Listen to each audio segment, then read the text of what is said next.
Hey guys, welcome back.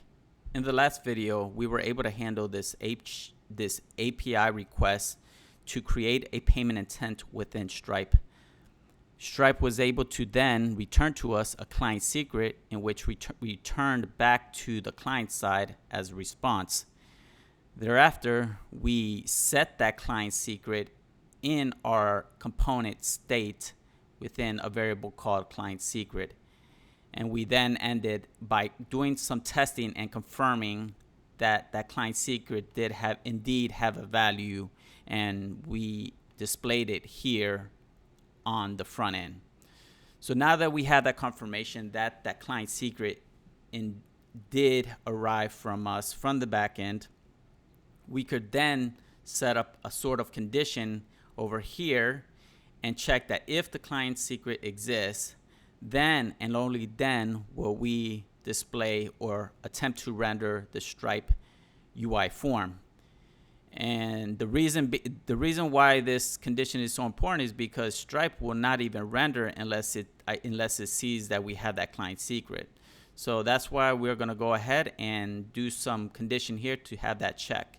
But before we do that, we're going to come over here to the documentation, click on the developer tools, and locate SDKs and click on the React Stripe.js. And here we have some documentation and info on how to integrate this for the front end. And we are going to be making use of this elements provider. So if we come here, let's go ahead and take a look at this here. So it says the elements provider allows you to use element components and access the Stripe object in any nested component.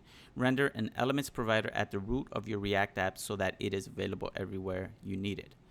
Okay, so in this case, it's telling us that we would add it at the root of our React app. But in our case, we're going to do it differently because I know that for us, I know that we're only going to be making use of it inside this place order component. So we're going to do it slightly different. Okay. So going back here, we're going to start off by copying these two import statements here and paste that inside. All right. Next, we're going to go ahead and read the next line. So to use the elements provider, call load Stripe from this package here with your publishable key. The load Stripe function asynchronously loads the Stripe.js script and initializes a Stripe object. Pass the return promise to elements. All right, so first we're going to take this load Stripe here, and we're going to paste this outside. And it's important that you paste this outside because if every time your component loads or reruns, this Stripe is going to also load, and we don't want to load it multiple times. So make sure that you add this at the outside of your component. All right, and we're going to do some tweaking here. We're going to go ahead and remove this here and add our own publishable key, which we're going to grab. And that is located in our client directory inside this .env. So that is, we're going to go ahead and copy this here. Come back. And in order to grab that environment variable, we're going to have to start off, prefix it with process.env, and then paste in that name, just like so. Oh. Wait, what did I do here? I totally did some. Oh, let me backtrack here. Actually, this is not. Yeah, I meant. Okay, so actually, yeah, leave this here. Leave this use state empty here. We actually want to paste that right inside here, and then prefix it with the process.env. All right, there we go. All right. All right, next step is, let's see here. So pass the return promise to elements. Okay, so we're passing the Stripe promise to the elements provider. So I'm going to go ahead and copy this here.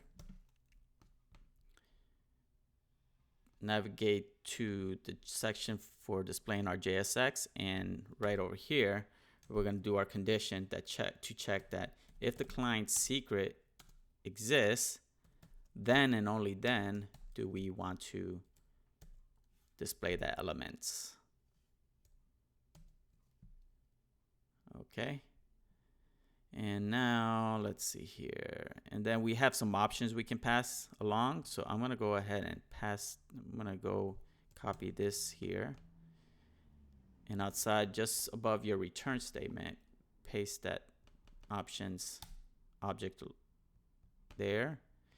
And for our client secret, we're going to remove that and just do client secret, because our client secret is currently stored here in our local state. So the first property will do the client secret, and then we're also going to make use of another option called appearance, and this will be an object, and within this object we have a property called theme, and we're going to make use of a theme called Stripe. Save that. Okay, and now if we look here, we have this checkout form.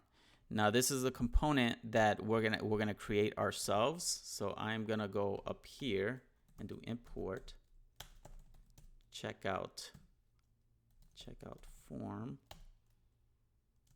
from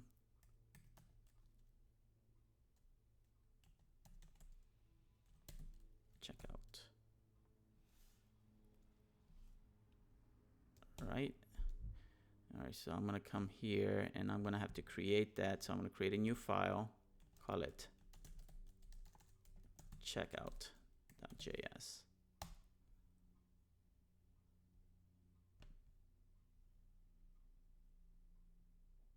Or checkout form, I should say.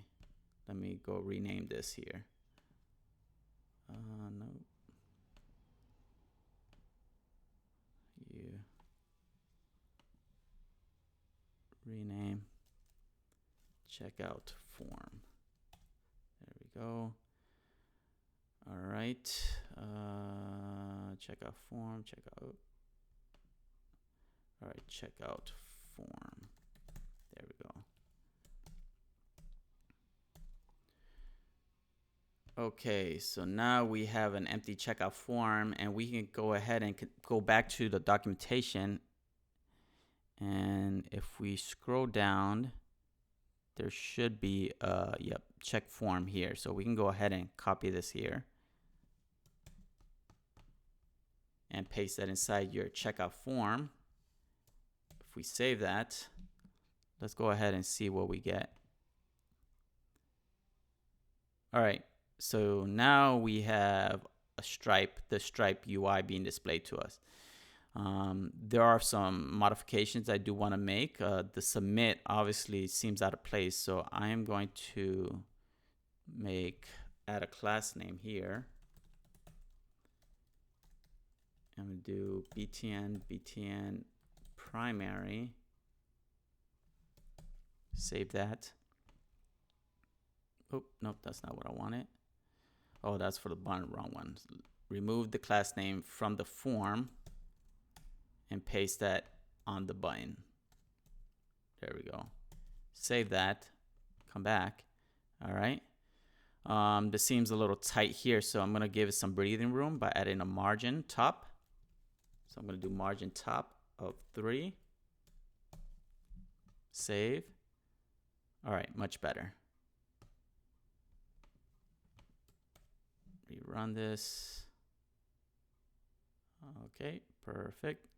All right, great. And I'm also going to remove this here. We don't need that anymore. So I'm going to go back to place order and delete this here. Save and rerun. And let's have a look. All right. All right. Now that looks much better. All right. Oh, another thing I just realized is that these breadcrumbs here, that when we navigate to place order, this should highlight when I click continue from payment, but yet it remains at payment. But this place order should be, it should actually be highlighted. So let's go ahead, and here in the place order, we have steps 1 and 2, but we need to go ahead and add step 3. Go ahead and save that. And if we navigate back, see, now we're at place order. So if we want to go back to shipping, we can go back to shipping. If we go continue, now payment is highlighted. Continue, now place order is highlighted. And we have our form. All right, so so far so good. We're not done yet though. We still need to work on this here, such as handle the submission of the customer details. Okay, so I will see you in the next video.